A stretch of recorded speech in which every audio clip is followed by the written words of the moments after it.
পিলখানায় নিহতদের স্মরণে প্রথমবারের মতো পালন করা হচ্ছে জাতীয় শহীদ সেনা দিবস। এই স্বীকৃতিতে খুশি হলেও বিচার প্রক্রিয়া নিয়ে এখনও সন্তুষ্ট হতে পারেননি সাবেক সেনা কর্মকর্তা ও শহীদ পরিবারের সদস্যরা। রাষ্ট্রীয়ভাবে শহীদদের স্বীকৃতি আবেদন জানিয়েছেন তারা। মানিক শিকদারের রিপোর্ট। 2009 সালের 25 ফেব্রুয়ারির সকালটি ছিল দেশের ইতিহাসে একটি কালো দিন।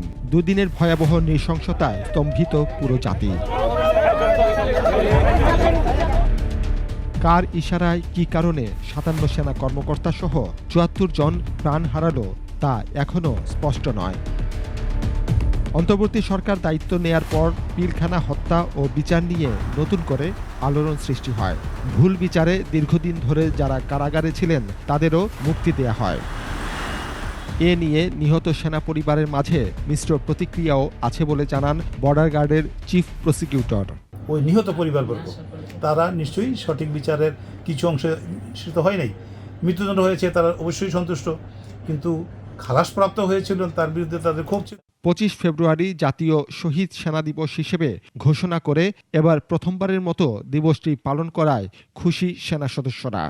আমাদের দুইটি দাবি ছিল, একটি দাবি এখন পূরণ হলো, আর একটা দাবি হলো দোষী ব্যক্তি এবং যারা এই হত্যাকাণ্ডের পিছনে জড়িত, যারা পরিকল্পনাকারী এবং যারা এই ঘটনা সংগঠিত করেছে তাদের সকলকে শাস্তির আওতায় এনে দৃষ্টান্তমূলক শাস্তি দেওয়ার ব্যবস্থা গ্রহণ করা।